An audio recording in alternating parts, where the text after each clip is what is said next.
Assalamualaikum warahmatullahi wabarakatuh. Selamat datang di perkuliahan Reservoir Migas. Kuliah ini merupakan mata kuliah pilihan yang berbobot 2 SKS. Nah, mata kuliah ini akan dipandu oleh saya sendiri, Yogi Zulkurnia Rahmana, dan nanti akan dibantu oleh Bu Elizabeth.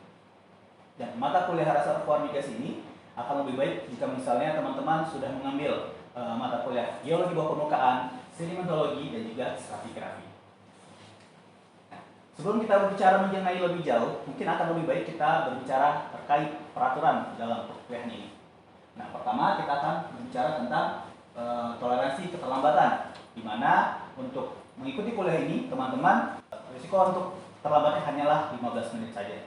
Dan perkuliahan ini akan dilakukan pada hari Selasa, jam 8 hingga 9.40. Dan mengenai presensi, teman-teman akan melakukannya di e-learning. Dan untuk itu, teman-teman harus enroll dulu. Enroll di Resmik 21IL dan Resmik 21PLB. Dan kemudian sebagaimana kita sudah tahu, syarat untuk bisa mengikuti ujian adalah teman-teman harus hadir sekitar 80%. Dan untuk penilaian sendiri, ada beberapa kategori, yakni untuk tugas sekitar 25%, UTS sekitar 36%, dan UAS sekitar 40%. Dan nanti kira-kiranya saya akan membutuhkan wakil kelas untuk sebagai narahubung dengan teman-teman semua. Dan terkait rencana pembelajaran, di sini capaian pembelajaran yang akan dituju adalah kita mampu menganalisis bagaimana reservoir yang ada di dalam suatu cekungan. Dalam hal ini bisa karakteristik sifat fisik batuan, sifat fluida, dan geometri reservoir itu sendiri. Dan sub CPNK-nya adalah mahasiswa atau teman-teman semua bisa menjelaskan batuan reservoir migas, karakteristik batuan, baik itu slik plastik maupun batuan karbonat. Dan kemudian mahasiswa atau teman-teman juga bisa mengidentifikasikan bagaimana reservoir potensial yang ada di cekungan di Indonesia. Dan terakhir nanti teman-teman mengetahui dan bisa menjelaskan drive mechanism di suatu reservoir. Nah, ini adalah bagaimana tatanan pelajaran kita selama 16 pertemuan ke depan.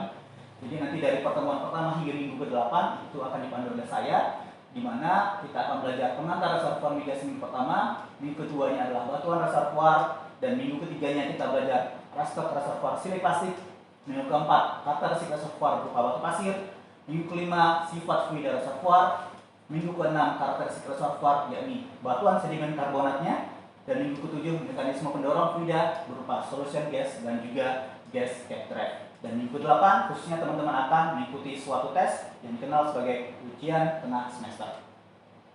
Nah, berikutnya di pertemuan 9 hingga pertemuan 16 kita akan belajar terlebih dahulu adalah mekanisme pendorong fluida, yakni berupa water cat drive dan juga kombinasi.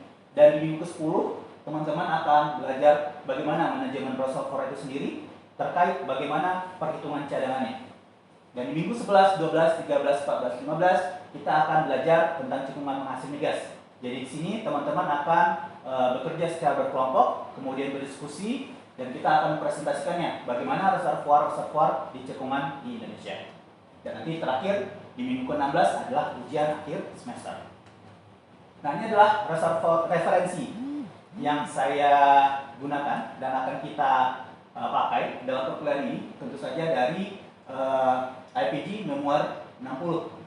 Dan inilah bagaimana tampilan covernya. Jadi teman-teman bisa langsung searching di internet dan juga bisa juga cari di hard copy-nya. Kemudian kita juga menggunakan buku Komisi Madinata, Geologi Minyak dan Gas Bumi.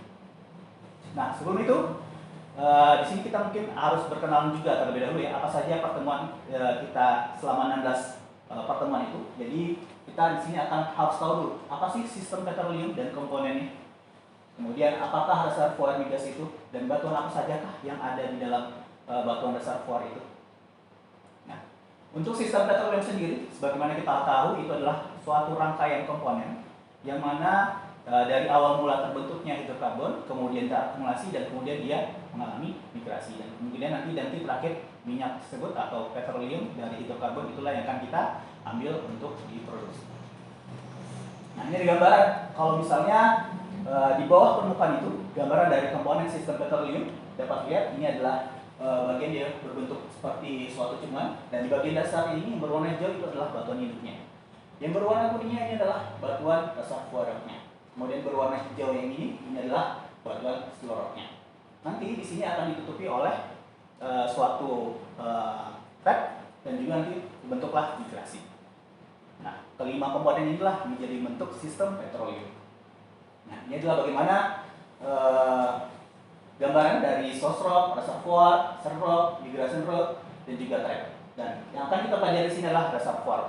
Jadi reservoir sendiri adalah batuan yang memiliki kemampuan untuk menyimpan fluida dan juga meloloskan fluida. Kemudian petroleum system sendiri itu ada 5 proses. Ada generasi, migrasi, akumulasi, reservasi, dan juga ada timing. Dan untuk yang kita pelajari di sini, kita akan belajar bagaimana sih sistem akumulasinya. Nah, ini dapat lihat ya. Ini bagaimana bentuk di bawah permukaan, ada layer-layer. Ini bawah ini adalah bagian source rock-nya, kemudian bagian kuning ini adalah bagian reservoir-nya. Kalau misalnya di saya, bentuknya akan seperti ini teman-teman. Jadi ini yang putih-putih, ini adalah grain-grainnya. Nah, yang bagian ini adalah porositasnya. Yang bagian birunya, ini adalah fluidanya. Nah, ini juga. Jadi ini adalah gambaran di bawah permukaan. Jadi ada sela-sela yang kemudian menjadi tempat mengalirnya fluida. Kemudian bagaimana sih? Apa aja itu reservoir migas? Jadi tadi sudah dikatakan reservoir itu adalah batuan yang memiliki kemampuan untuk menyimpan fluida dan juga meloloskan fluida.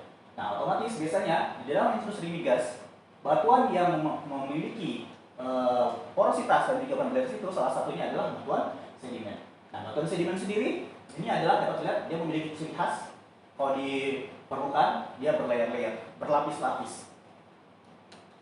Nah, ini kalau bisa klasifikasinya, jadi klasifikasi batuan sedimen itu juga sungguh banyak sekali ya. Ada anorganik, ada organik, dan juga nanti ada yang plastik. Nah, ini nanti teman-teman akan pelajari bagaimana sih karakteristik reservoir itu. Dan ini akan kita pelajari di minggu kedua, ketiga, dan keempat. Nah, ini kalau misalnya dilihat dari sayatan, nah petrografinya seperti apa? Ini juga termasuk sebagai karakteristik reservoir. Nah, kemudian tadi sudah di sini juga ada tahu kalau misalnya batuan reservoir adalah yang mempunyai pori, jadi juga bisa meloloskan fluida. Nah, kita juga berbicara kalau misalnya reservoir, kita juga berbicara tentang water saturasi, wettability, dan juga capillarity.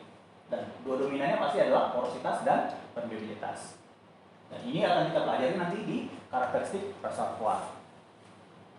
Nah, kemudian ini adalah bagaimana cekungan-cekungan yang ada di Indonesia. Jadi ada cekungan North Sumatera, Central Sumatera, East Natuna, West Natuna, hingga nanti di Arafura. Semuanya memiliki karakteristik yang berbeda, terutama juga di reservoirnya. Nah, seperti contoh, di North Sumatera adalah karbonat buildup, kemudian di East Java itu adalah Fuglia deltaic. Inilah yang akan teman-teman pelajari nanti di pertemuan 11 hingga pertemuan 15. Nah, kemudian yang juga ada, kita juga belajar mengenai sedimentary control on reservoir rock. Di sini dapat lihat yang harus pertama kali kita lihat adalah observasi. Observasi litologi, tekstur, sedimentary structure, kemudian ada paleokaran, fosil, dan geometri. Dimana nanti hasil data-data yang telah kita interpretasi, kita observasi, kemudian kita interpretasi dalam bentuk sedimentary environment. Yang terakhir kita bisa memprediksikan bagaimana lokasi dan geometri serta tren dari reservoir. Nah, ini terakhir adalah bagaimana tahapan-tahapan dari eksplorasi migas, dan di sini untuk karakteristik reservoir ini sendiri dapat lihat pada bagian-bagian hal seperti ini.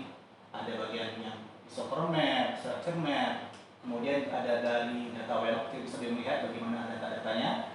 Nah, ini kemudian bisa menjadi data pembantu kita dalam hal untuk membentukkan apakah kita akan membentuk atau mencari sumur baru ataupun membuat langkah-langkah pengembangan sumur lainnya. Oke, mungkin itu saja yang dapat saya sampaikan pada pertemuan hari ini. Jadi itu kita sudah melihat bagaimana gambaran-gambaran untuk minggu pertama hingga minggu ke-16, dan nanti di minggu depan kita akan masuk ke minggu kedua, yakni adalah reservoir karakteristik ataupun nanti adalah reservoir migasnya. Mungkin terima kasih atas atensinya. Assalamualaikum warahmatullahi wabarakatuh.